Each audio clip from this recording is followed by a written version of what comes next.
अस्सलामुअलैकुम। आज का जो हम लेक्चर स्टार्ट करने जा रहे हैं वो है हमारे पास principle of anti microbial therapy. सही है, ये चैप्टर हम तकरीबन 1 या 2 लेक्चर्स के अंदर कवर कर लेंगे। सही है, और इसके बाद हम different classification of antibiotic start करेंगे। सही है, स्टार्ट करते हैं। सबसे पहले आपको पता होना चाहिए कि हमारे पास एंटी माइक्रोबियल थेरेपी क्या होती है। सही है, एंटी माइक्रोबियल थेरेपी हमारे पास एक ट्रीटमेंट होती है जो कि इफ़ेक्टिव होती है किसी भी इन्फेक्शन के खिलाफ। सही है, क्यों? क्योंकि उसके हमारे पास क्या होती है, सिलेक्टिव टॉक्सिसिटी होती है। सही है, that is they have ability to injured और kill the invading micro organism. क्यों? क्योंकि जो हमारे पास एंटी माइक्रोबियल ड्रग्स होती हैं वो हमारे पास क्या करती हैं, इन्वेड करती हैं और किल करती हैं किसको, उस माइक्रो ऑर्गेनिज्म को जो हमारे पास कॉज करता है एक स्पेसिफिक टाइप ऑफ इन्फेक्शन। सही है, अब सबसे पहले आता है कि हमारे पास selection of anti microbial agent होगा कैसे। सही है, हम ये कैसे आइडेंटिफाई करेंगे या ये हम कैसे देखेंगे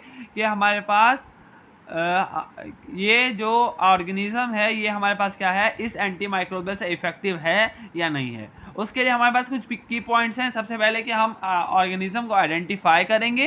सही है, और उस ऑर्गेनिज्म की ससेप्टिबिलिटी देखेंगे उस पर्टिकुलर एजेंट के खिलाफ। सही है, ये जो हमारे पास एंटी माइक्रोबियल एजेंट है तो क्या वो ऑर्गेनिज्म उसे रेजिस्ट कर रहा है या उसके खिलाफ कोई काम कर रहा है या उस एजेंट से किल हो रहा है या नहीं हो रहा। सही है, फिर हम देखेंगे साइड ऑफ एक्शन, इन्फेक्शन। सही है, यानी वो ऑर्गेनिज्म किस साइड पे जाके इन्फेक्शन कॉज कर रहा है। सही है, फिर देखेंगे पेशेंट फैक्टर और फिर देखेंगे द सेफ्टी ऑफ एजेंट। सही है, और द कॉस्ट ऑफ थेरेपी, कि हमारे पास कॉस्ट कितनी पड़ रही है उस थेरेपी के लिहाज से।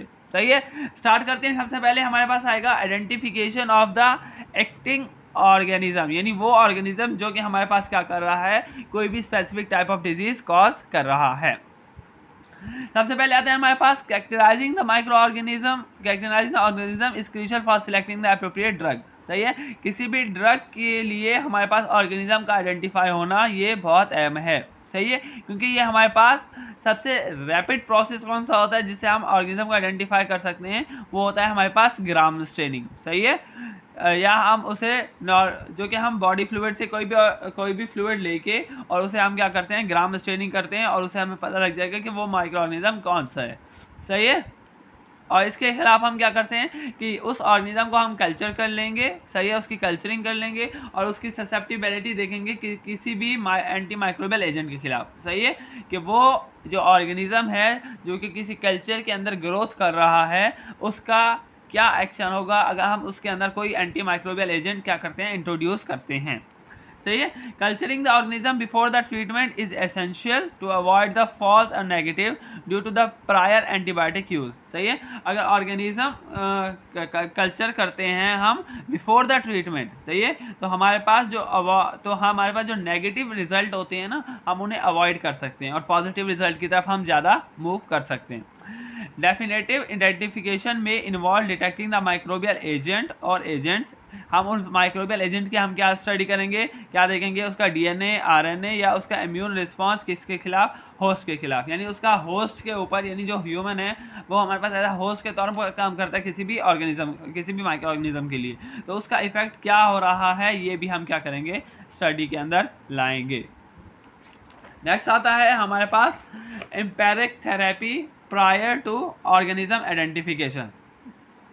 अब हमारे पास एम्पेरिक थेरेपी होती क्या है, सिंपली हमारे पास फर्स्ट लाइन जो थेरेपी होती है किसी भी इन्फेक्शन के खिलाफ। सही है, अगर आपसे पूछा जाए कि व्हाट इज एम्पेरिक थेरेपी, तो आप बोल सकते हैं कि first line treatment of any infection is called empiric therapy. किसी भी इन्फेक्शन के खिलाफ जो पहले ट्रीटमेंट करेंगे वो हमारे पास क्या होगी, इमीडिएट या एम्पेरिक थेरेपी के नाम से उसे जानते हैं। तो ये एम्पेरिक थेरेपी हम क्यों करते हैं, हम प्रिवेंट करते हैं फेटल आउटकम को। सही है, before the positive organism is identify, organism की आइडेंटिफाई होने से पहले ही हमने जो ट्रीटमेंट शुरू कर दी वो कौन सी होगी, हमारे पास एम्पेरिक थेरेपी। इसकी टाइमिंग क्या होगी, ये एक्चुअली इल पेशेंट, सही है, हम ये किसको देंगे, इल पेशेंट्स को देंगे, ख़ास तौर पे हमारे पास वो जो जिनको मेनिंजाइटिस होगा या हमारे पास वो उनको क्या होता है, ज़्यादा रिक्वायर्ड होता है क्या, या न्यूट्रोपेनिक पेशेंट हो गए, उन्हें ज़्यादा नीड होती है किसकी, एम्पेरिक थेरेपी की। सही है, ideally after obtaining the specimen from the laboratory but before culture sensitivity of result are available. Result अगर हमारे पास लेबोरेटरी के रिजल्ट आने से पहले ही हमने एम्पेरिक थेरेपी स्टार्ट कर देनी है, सही है, क्योंकि हमें इस चीज़ का आइडिया नहीं है कि आइदर उस इन्फेक्शन के साथ हमारे पास उस पेशेंट जो है उसकी जान भी जा सकती है। नेक्स्ट आता है ड्रग सिलेक्शन, सही है। ड्रग सिलेक्शन के अंदर हम क्या करते हैं, without susceptibility data the choice of drug depend upon the infection site. अब इन्फेक्शन साइट कौन सी है और पेशेंट हिस्ट्री को देखते हुए हम ये इस बात का आइडिया लगाएंगे कि इसको जो ड्रग है वो हमने कौन सी देनी है। आइदर हमारे पास जो इन्फेक्शन है वो हमारे पास हॉस्पिटल एक्वायर्ड या कम्युनिटी एक्वायर्ड तो नहीं है, सही है, तो हम उसके लिए क्या करते हैं, ब्रॉड स्पेक्ट्रम एंटीबायोटिक हम इनिशियली यूज़ करते हैं, सही है। When the organism in unknown, जब हमारे पास ऑर्गेनिज्म क्या होगा, अननाउन होगा। इफ पॉलीमाइक्रोबियल इन्फेक्शन आर ससेप्टेड, अगर हमारे पास एक से ज़्यादा माइक्रोबियल इन्फेक्शन है तो हमारे पास जो choice is influenced by noun pathogen is associated with the specific clinical setting, सही है। अगर हमारे पास कोई भी नाउन अगर ऑर्गेनिज्म है तो उसके लिए हम क्या करेंगे, क्लिनिकल सेटिंग करेंगे। अगर ऑर्गेनिज्म का पता नहीं है तो उसके लिए हम क्या करेंगे, ब्रॉड स्पेक्ट्रम एंटीबायोटिक यूज़ करेंगे, सही है। फिर आता है हमारे पास determining anti microbial susceptibility of active infective organism.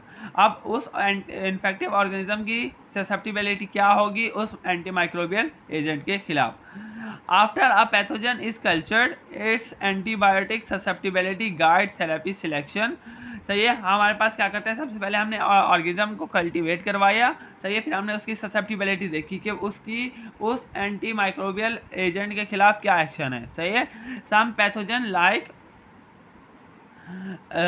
Streptococcus pathogen and Neisseria typically have predictable susceptibility pattern. However, the gram-negative bacilli and staphylococcus species have unpredictable pattern require specific treatment, सही है। अब जो हमारे पास स्ट्रेप्टोकोकस पायरोजिन्स हैं और Neisseria है, सही है, इनके अंदर हमारे पास क्या होगी, ससेप्टिबिलिटी पैटर्न होता है, सही है। लेकिन जो ग्राम नेगेटिव बैक्टीरिया है उनके अंदर अनप्रिडिक्टेबल पैटर्न होता है किसी भी ट्रीटमेंट के खिलाफ। नेक्स्ट आता है हमारे पास बायोस्टैटिक और बैक्टीरियोसाइडल। बैक्टीरियोस्टैटिक ड्रग कौन सी होती है और बैक्टीरियोसाइडल, सही है। स्टैटिक का मतलब क्या आता है कि जो ड्रग्स हमारे पास इनहिबिट करती हैं किसको, बैक्टीरियल ग्रोथ को और उसकी रेप्लिकेशन को, और अलाउ करती हैं इम्यून सिस्टम को कि उसे उस पैथोजन को क्या करे, बॉडी से एलिमिनेट करे। तो ऐसी ड्रग हमारे पास क्या होती हैं, बैक्टीरियोस्टैटिक होती हैं, जो कि बैक्टीरिया की ग्रोथ और उसकी रेप्लिकेशन को क्या करती हैं, स्टॉप करती हैं, ताकि फर्दर हमारे पास इन्फेक्शन फैल ना सके। बैक्टीरियोसाइडल ड्रग कौन सी होती हैं, जो डायरेक्टली किल करती हैं किसको, बैक्टीरिया को, क्योंकि हमारे पास क्लिनिकली हम उसे प्रेफर करते हैं, क्योंकि ये हमारे पास क्या कर सकता है, इम्यूनो कॉम्प्रोमाइज पेशेंट के अंदर हम बैक्टीरियोसाइडल ड्रग ही यूज़ करते हैं, क्योंकि इनका एक्शन क्या होता है, स्ट्रॉन्गर होता है। Effect of site of infection on therapy, सही है। अगर हमारे पास बात करते हैं ब्लड ब्रेन बैरियर की, तो इसका हमारे पास क्या इफेक्ट होगा किसी भी थेरेपी के खिलाफ, सही है। For effective treatment antibiotic must be reach adequate level in the infectious site, सही है, कि हमारे पास अगर हमने एंटी माइक्रोबियल या एंटीबायोटिक थेरेपी देनी है तो एंटीबायोटिक का उस लेवल पे जाना बहुत ज़रूरी है जहाँ पे इन्फेक्शन मौजूद है, सही है। Some tissue like brain have natural barrier that limit the drug delivery, जो हमारे पास ब्लड ब्रेन बैरियर होता है वो क्या करता है, लिमिट करता है कि उसके अंदर से इतनी ड्रग पास आउट ना हो, सही है। ब्लड ब्रेन बैरियर जो होता है वो हमारे पास टाइटली ज्वाइंट होता है किससे, एंडोथेलियल सेल से, और रिस्ट्रिक्ट करता है कि हमारे पास कोई भी मॉलिक्यूल ब्रेन को क्रॉस ना कर सके। Except the small and lipophilic antibiotic जो होती हैं वो उसे पेनिट्रेट कर सकती हैं और हमारे पास सेरेब्रोस्पाइनल फ्लूइड के अंदर इन्फ्लुएंस हो सकती हैं, सही है। अब जो सेरेब्रोस्पाइनल फ्लूइड है वो हमारे पास क्या होता है, उसके अंदर क्या होती है, लिपिड सॉल्युबिलिटी होती है, सही है। Lipid soluble drug like chloramphenicol penetrate the CNS more effectively. In contrast the drug जो हमारे पास क्लोरमफेनिकोल है वो हमारे पास इजीली क्या करती है, ब्लड ब्रेन बैरियर क्रॉस कर सकती है instead of beta lactam antibiotic are less lipid soluble and have limit penetration under the normal condition. ये हमारे पास इतने खास तौर पे ब्लड ब्रेन बैरियर को क्रॉस नहीं कर सकती।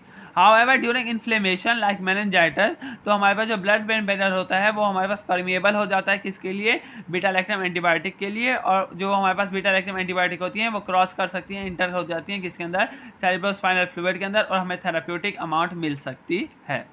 नेक्स्ट आता है मॉलिक्यूलर वेट।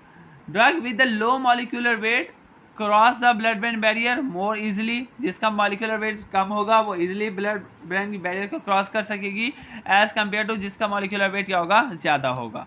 सही है। एग्जाम्पल है हमारे पास विनकोमाइसिन है poor penetration even the during inflammation, विनकोमाइसिन easily cross नहीं कर सकेगी। नेक्स्ट आता है प्रोटीन बाइंडिंग। प्रोटीन बाइंडिंग क्या है हमारे पास, high protein binding restrict a drugs entry into the cerebrospinal fluid.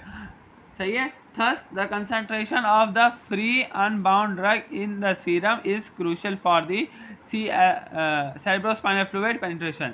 अब यहाँ पे हमारे पास बात क्या हो रही है कि जो प्रोटीन बाइंडिंग है, प्रोटीन बाइंडिंग होता क्या है कि हमारे पास जो ब्लड है उसके अंदर हमारे पास क्या होता है, हीमोग्लोबिन। हीमोग्लोबिन हमारे पास क्या है, एक टाइप ऑफ प्रोटीन है। अब जब भी कोई ड्रग बॉडी के अंदर आती है तो वो उस प्रोटीन के साथ क्या करती है, बाइंड कर लेती है। तो जो मैक्सिमम कंसंट्रेशन होती है ड्रग की, जिसको ब्रेन के अंदर या ब्लड ब्रेन बैरियर को क्रॉस करके अपना इफेक्ट प्रोड्यूस करना है, उसकी जो कंसंट्रेशन होती है वो कम हो जाती है, जिससे हमारे पास एक थेराप्यूटिक इफेक्ट प्रोड्यूस नहीं हो पाता। सही है। तो इसलिए थेराप्यूटिक इफेक्ट को अचीव करने के लिए हमारे पास जो ड्रग है उसकी कंसंट्रेशन किसके अंदर, प्लाज्मा के अंदर या सीरम के अंदर कितनी होनी चाहिए, ज़्यादा होनी चाहिए।